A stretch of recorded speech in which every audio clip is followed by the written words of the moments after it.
Halo pemirsa Unas TV, senang sekali saya Andi Nurrahmi Rabiul dapat kembali menjumpai Anda dalam program Unhas Daily. Dalam beberapa menit ke depan kami akan menyajikan berita-berita terpercaya hanya untuk Anda. Universitas Hasanuddin menyelenggarakan medical check weeker di Perumahan Dosen Antang, Makassar. Kegiatan ini merupakan rangkaian program Unhas Sehat yang diinisiasi Rektor Unhas, Profesor Dr. Insinyur Jamaluddin Jompa MSc. Berikut berita selengkapnya untuk Anda.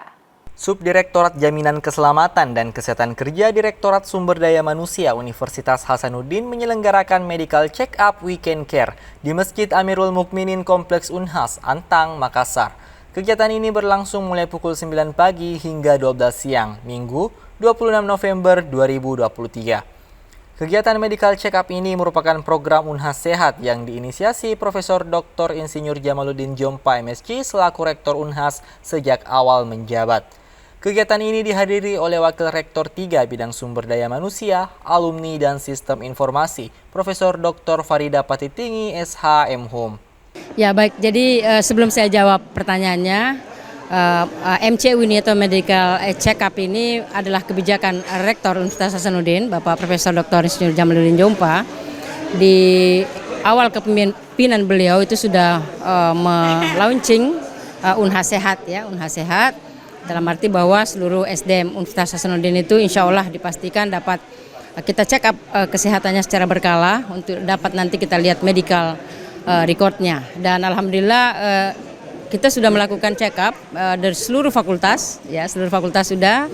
Kemudian di kompleks perumahan di Baraya sudah, di kompleks perumahan dosen Unhas di Taman Red juga sudah, dan ini terakhir di kompleks perumahan Unhas yang ada di Antang ini. Ya, ini dalam program Unhas Goes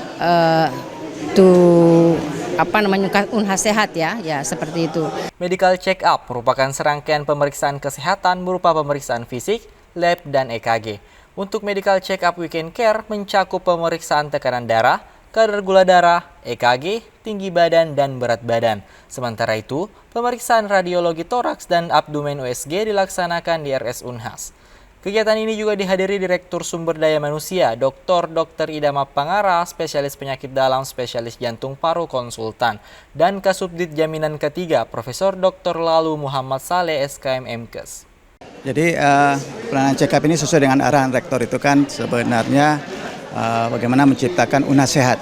Jadi sejak akhir tahun lalu dan sampai sekarang kita sudah menjalankan program check-up di mana program check-up itu pada seluruh karyawan, baik dosen maupun tendik, dan totalnya semua itu sekitar 4 ribuan lebih, ya.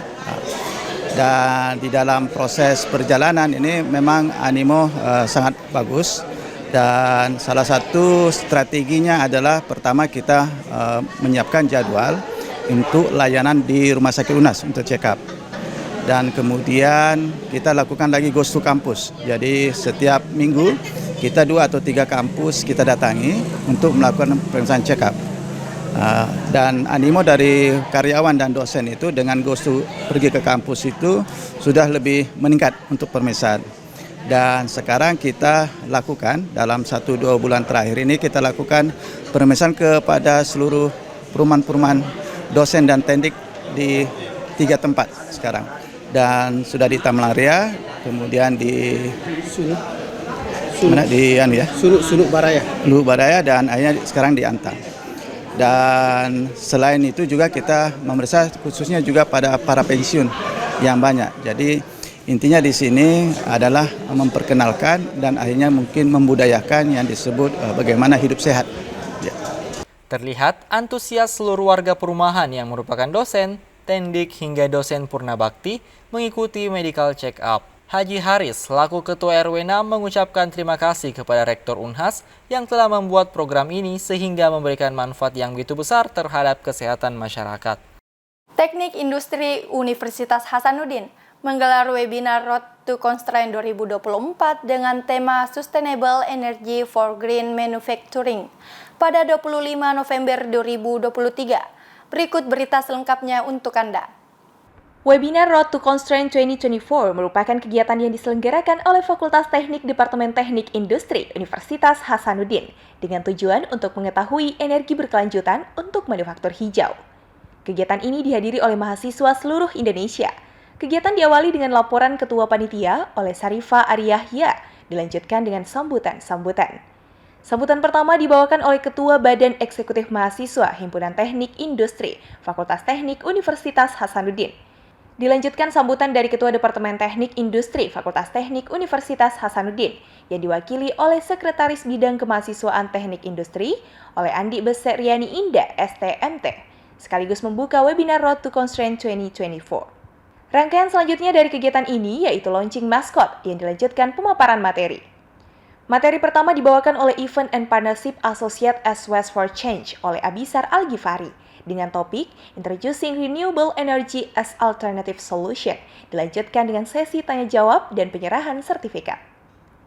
Materi kedua dibawakan oleh Executive Vice President of Renewable Energy at PT PLN Persero oleh Dr. Zainal Arifin dengan topik Transition as Renewable Energy Must be Accelerated, dilanjutkan sesi tanya-jawab dan penyerahan sertifikat.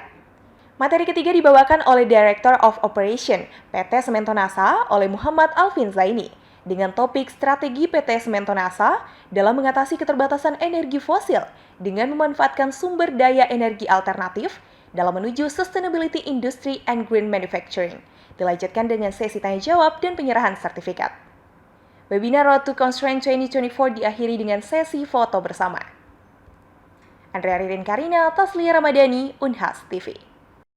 Polda Metro Jaya menetapkan Ketua Komisi Pemberantasan Korupsi Firly Bahuri sebagai tersangka atas dugaan pemerasan terhadap mantan Menteri Pertanian Syahrul Yassin Limpo. Lantas seperti apa tanggapan mahasiswa hukum? Berikut informasi selengkapnya untuk Anda.